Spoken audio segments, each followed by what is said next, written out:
Berjumpa kembali bersama saya di acara review dan outlook Okta Investama Berjangka. Seperti biasa, sebelum kita masuk ke dalam materi, kita akan menginformasikan terlebih dahulu mengenai apa saja mengenai Okta Investama Berjangka. Yang pertama itu dari perizinan Okta Investama Berjangka sendiri itu sudah sangat-sangat lengkap. Sudah ada perizinan dari Bapepti, Lembaga Clearing Indonesia, tergabung di ICDX, dan juga Asosiasi Aspetindo. Kemudian untuk penghargaan dari Okta Investama Berjangka sendiri sudah memenangkan The Most Transparent Broker dan The Most Excellent Broker. Dan untuk kelebihan trading di Okta Investama Berjangka, yang pertama kali itu adalah low spread, yang mana nih spreadnya itu betul-betul minim. Itulah feature yang dicari oleh para trader sekalian supaya lebih cepat mendapatkan peluang profit di market. Kemudian low commission, charge komisi yang dari Okta Investama Berjangka juga sangat-sangat minim. Kemudian free swap. Nah, bicara free swap, ini nih salah satu unggulannya platform MT5 Okta Investama Berjangka, yang mana sedari awal traders membuka account hingga seterusnya itu betul-betul free swap. Kemudian untuk proses withdrawal itu juga sangat cepat, yang mana menggunakan jam umum bank lokal nasional. Dan yang terakhir kita ada program yang namanya Oktavaganza, yang mana setiap kali traders itu trading, per lot yang ditradingkan akan mendapatkan poin. Dari poin tersebut nanti akan langsung dapat ditukarkan hadiah. Jadi bukannya diundi, betul-betul lot kemudian dikonversi menjadi poin. Dari poin-poin yang tersebut akan langsung dapat diredeem hadiah, mulai dari voucher, emas, hingga mobil listrik. Kemudian untuk media sosial Okta Investama Berjangka itu ada banyak, ada www.okta.co.id, ada Facebook, ada Instagram, ada YouTube, ada TikTok, dan juga Twitter. Tanpa melupakan disclaimer materi ini bersifat informatif untuk referensi dan seterusnya. Oke, sekarang kita masuk ke dalam materi untuk review rilis data kalender ekonomi 20 sampai dengan 24 Mei. Di sesi kemarin ada pengumuman data inflasi daripada Kanada yang mengikuti Amerika Serikat, yang mana nih data-data inflasinya rata itu menurun. CPI month to month dari Kanada 0,6% menjadi 0,5%.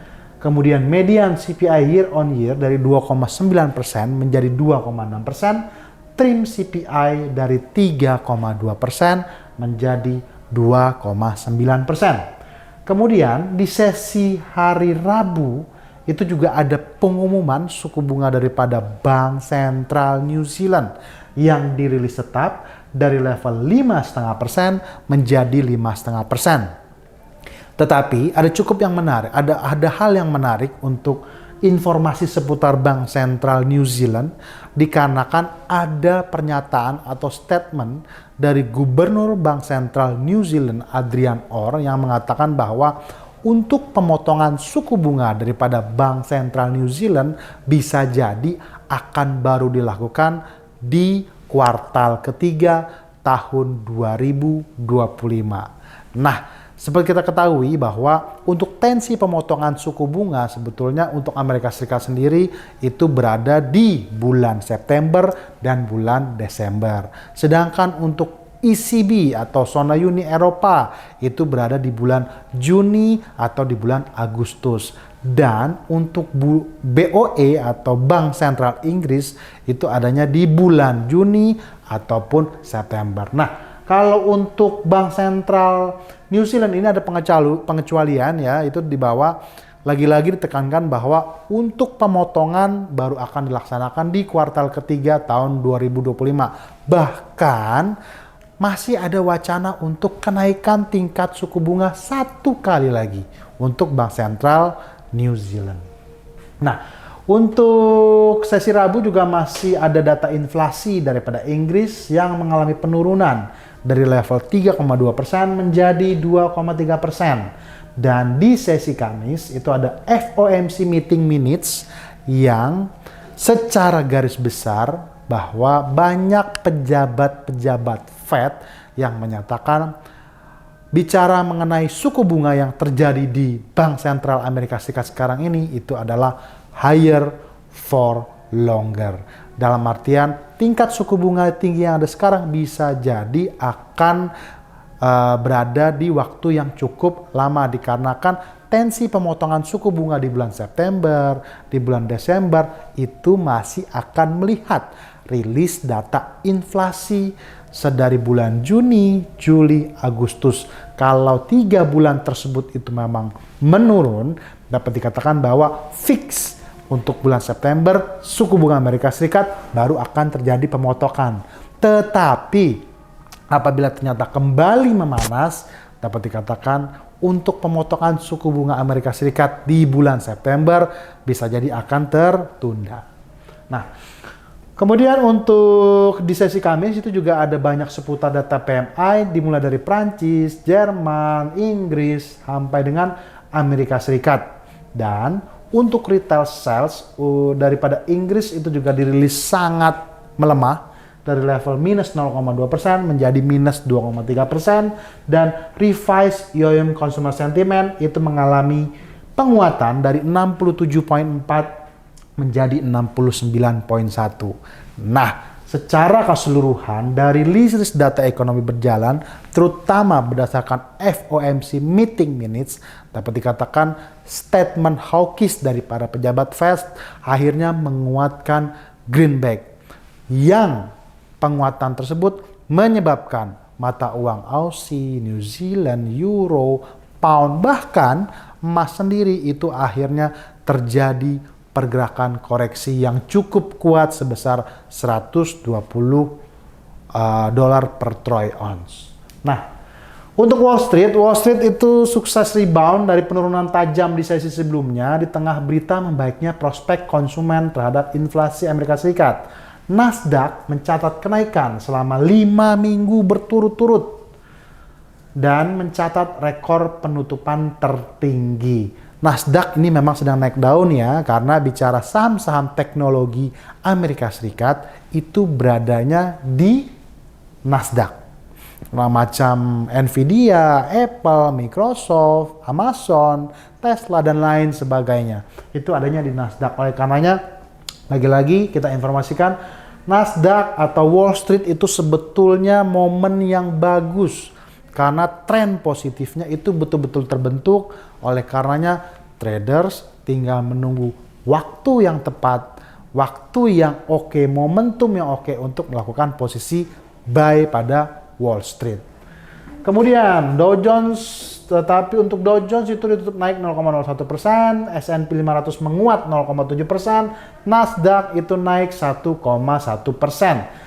Meskipun itu menguat pada sesi kemarin, Dow Jones menghentikan rally 5 minggunya. Minggu lalu Dow Jones turun 2,34%, S&P 500 naik 0,03%, Nasdaq naik 1,41%. Jadi lagi-lagi kesimpulannya, informasi yang kita sampaikan untuk Wall Street adalah momen yang tepat untuk melakukan buy. Tetapi ya betul-betul dapatkan harga-harga supportnya dengan baik.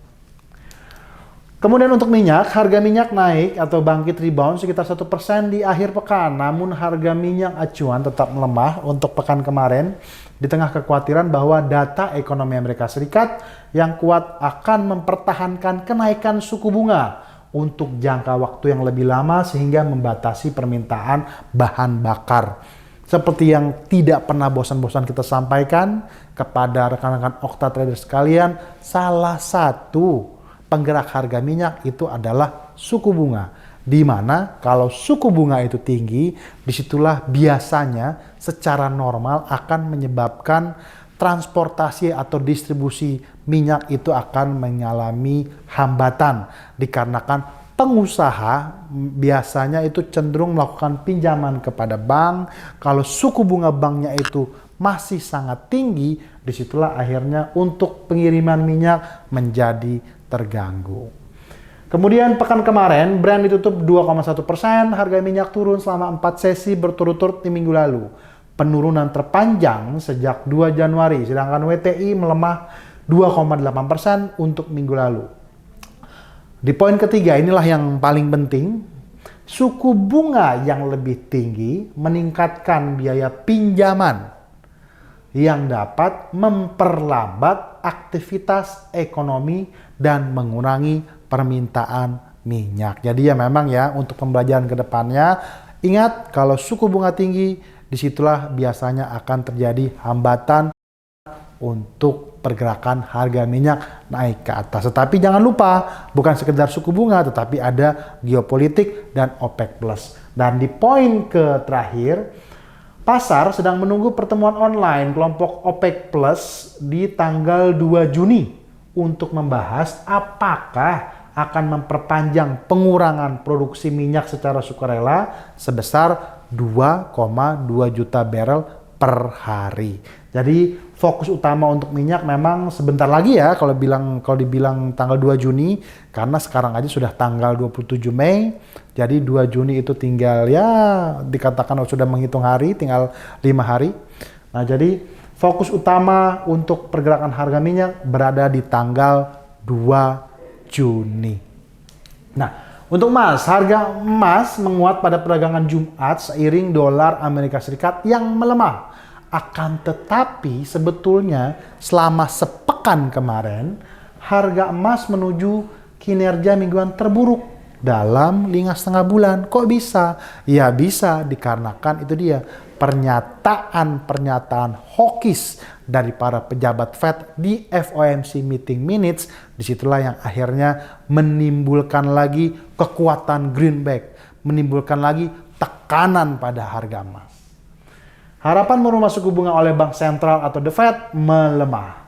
Harga emas di pasar spot naik 0,2% menjadi 2,332 per ounce seiring indeks dolar Amerika Serikat tergelincir 0,4%. Harga emas relatif lebih murah bagi pemegang mata uang lainnya. Tetapi sebelum melakukan penurunan, harga emas sempat mencapai harga tertinggi sepanjang masa di level 2.449,89 pada perdagangan Senin 20 Mei 2024. Nah, setelah itu akhirnya terjadilah pergerakan koreksi sampai dengan di sesi hari Kamis pekan kemarin, di mana harga emas sempat terjadi pergerakan penurunan hingga ke level 2.325. Nah, untuk pekan ini di hari Senin tanggal 27 itu relatif masih sepi, cuman tadi jam 7 itu ada pidato, ada statement daripada Gubernur Bank Sentral Jepang. Kemudian di sesi Selasa itu akan ada CB Consumer Confidence untuk Amerika Serikat. Kita lihat sama-sama rilisnya itu dari 97 menjadi 96,1 atau terjadi pelemahan, which is ini berarti kurang baik untuk greenback.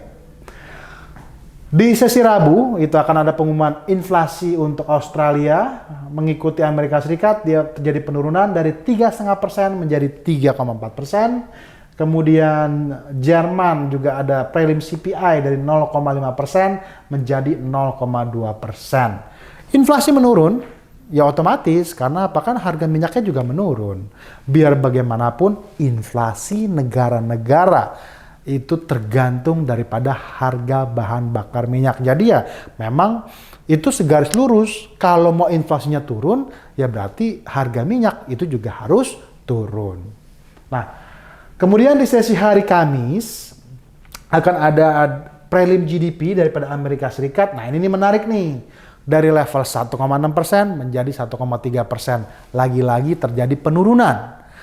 Di bulan lalu aja itu sebetulnya prelim GDP untuk Amerika Serikat dari level 3%-an yang akhirnya menurun ke 1,6%. Nah, disitulah akhirnya terjadi sentimen dovish untuk greenback.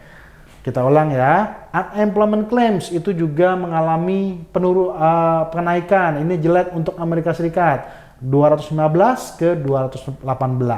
Pending home sales itu juga terjadi penurunan dari 3,4% menjadi 0,1%. Hari Selasa, CB Consumer Confidence sudah kurang bagus untuk Greenback. Hari Kamis, kita lihat tadi sama-sama bocorannya juga kurang bagus untuk Greenback. Nah, bisa jadi nih, di pekan kemarin itu Greenback menguat, tetapi di pekan ini Greenback itu akan terjadi pergerakan koreksi. Karena apa? Kita lihat primadona yang ketiga daripada Amerika Serikat di jam 7.30 hari Jumat akan ada Core PCE Price Index yang juga mengalami penurunan dari level 0,3% menjadi 0,2%. Selasa datanya kurang bagus. Hari Kamis juga kurang bagus untuk Amerika Serikat. Begitupun juga hari Jumat. Kalau betul adanya berdasarkan rilis data kantor ekonomi ini keluarnya betul-betul seperti sesuai dengan prediksi, berarti dapat dikatakan Greenback akan mengalami pergerakan koreksi yang mana akhirnya akan terjadi pergerakan rebound pada euro, pada pound, pada Aussie, pada New Zealand, bahkan mungkin emas. Nah, kita lihat sekarang sama-sama untuk support dan resisten indeks Wall Street. Nasdaq itu masih tren atas, terlihat betul di grafiknya, di mana resisten pertama ada di level 19.083 hingga 19.315. Yang level support berada di level 18.707, 18.523 hingga 18.330. Tetapi ini adalah momen di mana tren positif lagi-lagi betul-betul terbentuk pada Nasdaq. Kemudian untuk S&P 500 sejalan atau selurus dengan Nasdaq, ini juga kita lihat dari grafiknya sudah terlihat jelas. Tinggal menunggu momentum untuk melakukan posisi buy yang baik, di mana kita harus dapatkan level-level support yang bagus, yang mana untuk support berada di 5245, 5191, 5147. Sementara target atasnya berada di 5332 hingga 5419. Nah, untuk support dan resisten FX major, New Zealand ini juga sedang melakukan pergerakan naik ya, tadinya lagi turun, kita lihat ya sama-sama. Tetapi sekarang ini sedang berusaha bangkit nih, rebound nih. Dari level resisten pertama di 0.6128, 0.6174 hingga 0.6220. Untuk Australia, untuk tetangganya New Zealand, itu level resisten. Nah, kita ini juga sama, sedang melakukan pergerakan rebound naik ke atas. Itu berada di level 0.6631, 0.6677, 0.6714. Nah, khusus untuk sesi hari ini, kenapa kita membicarakan New Zealand dan Aussie? Dikarenakan ada berita yang cukup menarik nih daripada China. China beritanya positif, itu juga otomatis akan menggerakkan Aussie dan New Zealand. Nah, China ada wacana untuk melakukan pembelian atau buyback daripada properti atau unit apartemen daripada Evergrande. Nanti itu akan dibeli semua sama pemerintah China. Disitulah akhirnya setelah dibeli dengan harga murah otomatis, nah nanti itu akan dijual lagi kembali ke masyarakat dengan harga yang lebih murah. Jadi untuk mengatasi sektor kekisruan yang sempat terjadi di propertinya China. Jadi itu merupakan sentimen hawkish atau bagus bagi China, ya otomatis New Zealand dan Aussie itu juga mengalami tensi yang positif. Kemudian, nah khusus untuk hari ini juga sengaja kita tampilkan tidak ada minyak, tetapi fokusnya itu betul-betul hanya kepada emas. Untuk support emas itu berada di level 2325, 2317, 2297 hingga 2277. Apabila penurunan ini terus berlanjut, apalagi true breakout level 2277, inilah merupakan level support psikologis utama daripada emas. Level ini tidak boleh break. Karena kalau break dapat dikatakan akhirnya emas akan melanjutkan sesi koreksi ke 2250, 2236 hingga 2211. Tetapi apakah ini jelek? Justru bagus. Karena apa? Disitulah peluang untuk melakukan, ya let's say katakan trader-trader yang memang menunggu untuk mencari momen untuk buy. Karena apa? Ya otomatis dong, dia kan maunya dapat harga yang rendah. Kalau harganya ditinggi terus, ya sulit dong. Dan jangan lupa nih, keunggulan platformnya Okta Investama Berjangka kan itu free swap. Jadi betul-betul bisa digunakan sebaik mungkin dan seoptimal mungkin. Sementara untuk sisi atas, resisten emas berada di level 2354, 2372, 2375, 2387, 2402 hingga 2420. Jadi untuk khusus minggu ini kita kasih 2 bocoran langsung untuk emas. Jadi emas itu kalau untuk sepekan ini jangan sampai lewat 2325.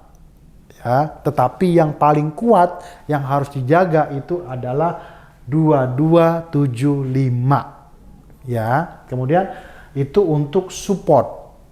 Sedangkan kalau resisten, ya ini angka-angkanya 2354 sampai dengan 2402. Oke, materinya sudah selesai.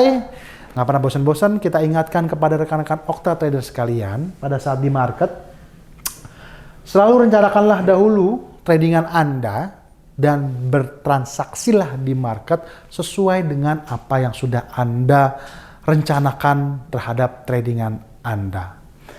Bersama Okta Investama Berjangka, bertemu kembali bersama saya Yosi di pekan depan. Bye-bye.